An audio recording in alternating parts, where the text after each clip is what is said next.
Guys, there's a growing conversation inside the Somali community that can, no longer be ignored. A conversation rooted in disappointment, reflection, and a search for honesty. As Somali migrants in the United States, face rising deportations and political pressure, many Somali voices are asking a difficult question. Why is the Arab community so quiet now, when Somalis have always shown up for them in their moments of need?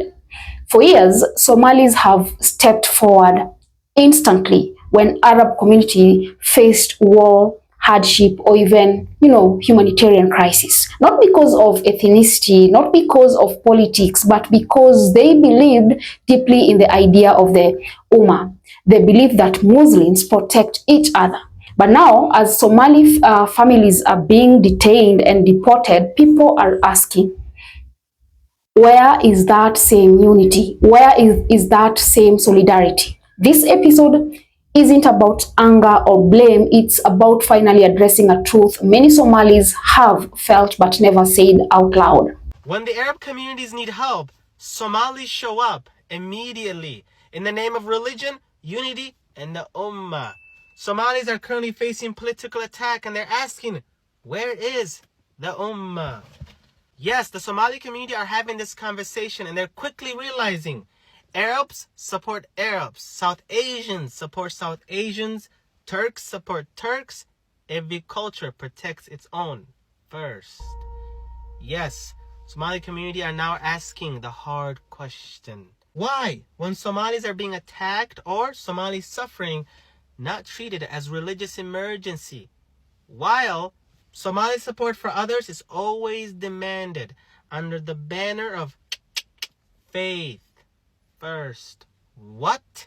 The truth is this: the Ummah exists spiritually, not politically, not economically, not in action. Yeah. So to the Somalis who say Muslim first, Somali second, what's your thought in this? We are here for you. We are absolutely here. We're at your back. We are at your side. oo fariimahan dadka watay aad iyo aad u mahadsan yihiin. How are you doing? Welcome, madam. Do you know that Somalia is 79% Arab and 21% African? That's why Somalia is an Arab country. They speak Arabic, they have Arab history and identity. So Somalia is not an African country. It's an Arab. As a Somali American who lives in Minnesota, it's really disheartening to hear and to read comments about my community, to hear people write, go home. To those people, I want you to know that America is home. I have lived in America since I was 7 years old. So when you tell me to go home, I think, okay, do they want me to go to Minneapolis, where I first lived, or maybe to St. Paul, or Brooklyn Park?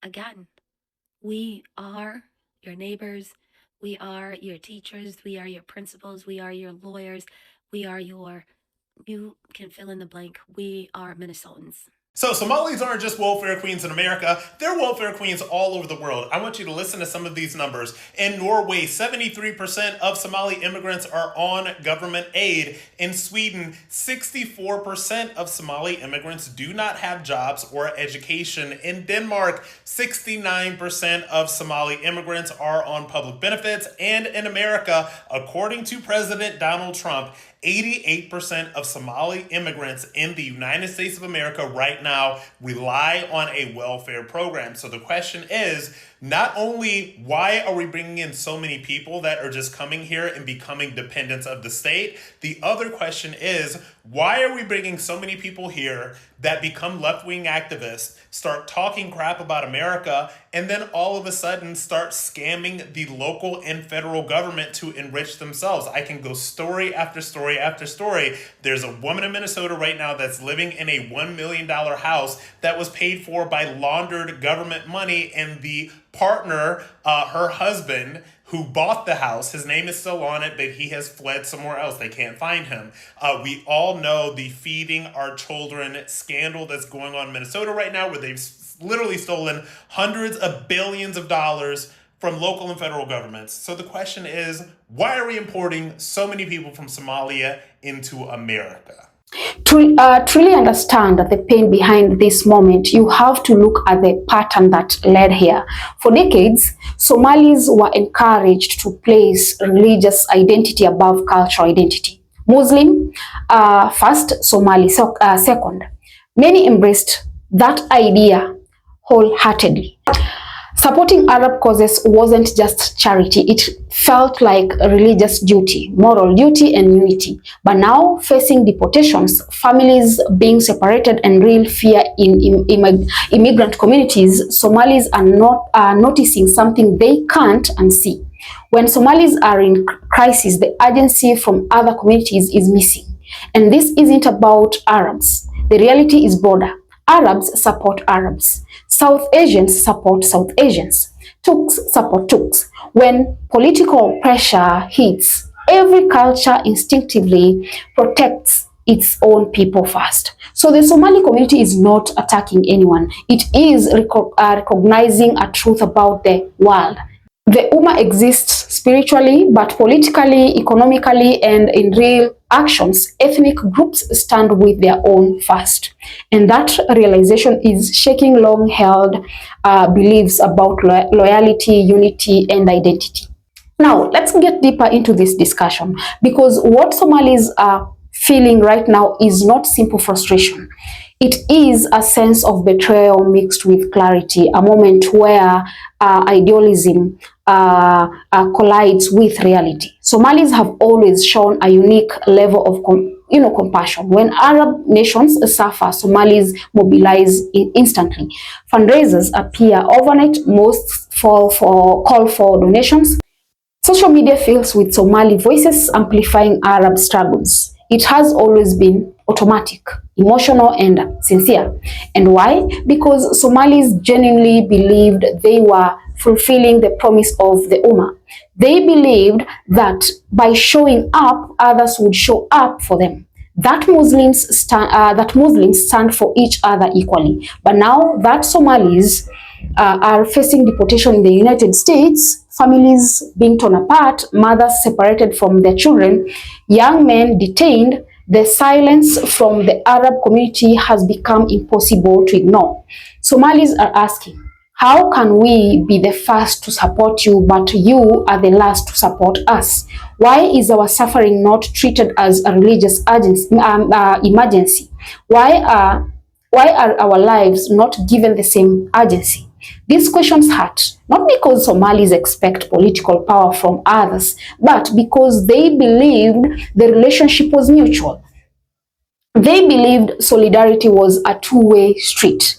But what they are discovering is something that every global community eventually learns. Religion may unite hearts, but it does not erase ethnic loyalty. Arabs prioritize Arabs. South Asians prioritize South Asians. Turks prioritizes Turks. Every group relies around their own first. Not because they hate others, but because culture, language, and shared history create natural bonds of protection. And so, Somalis are asking themselves something they've avoided for years. If everyone else prioritizes their own people first, why are we the only ones who refuse to prioritize ourselves? This moment is becoming a turning point, not a turning point away from, Islam, but a turning point towards self-respect. Somalis are beginning to say, we will still support the Ummah, but we must also support Somalis. We will still care about others, but we must also care about others, about ourselves rather. We can be Muslim and still love our people, our culture, and our identity, because the truth is simple. You cannot pour into others while your own community is suffering. The deportation crisis in America is not just a political moment; it is a wake-up call. It is reminding Somalis that in times of hardship, you need strong Somali institutions, Somali advocacy, Somali lobbying, Somali unity. You cannot depend on others to fight for you. And This realization is creating important conversations across diaspora. Should Somalis continue giving unconditional support to communities that do not support them back? Should Somali identity be placed second after witnessing this lack of reciprocity? Is it time for Somalis to build political strength without expecting outside help? These are not hateful questions. These are survival questions. These are, maturity questions. These are nation-building questions. And perhaps the most powerful shift happening today is this. Somalis are learning that caring for your own people is not nationalism, not division, and not turning away from Islam. It is wisdom, it is balance, it is acknowledging that Ummah can coexist with Somali identity, but one cannot replace the other. At the end of the day, Somalis still believe in unity, compassion, and supporting, justice everywhere. But this time, they are also learning to include themselves in the circle of compassion. They are realizing that they too deserve support. They too deserve advocacy. They too deserve solidarity. And if the world is not going to, show up for them, then Somalis must show up for each other stronger than ever. This is the new conversation. This is the new awakening, and this moment might transform Somali identity for years to come. Guys, drop a comment below. Let me know what are your thoughts. Also, remember to subscribe, like, and share as well. And until next time, bye-bye.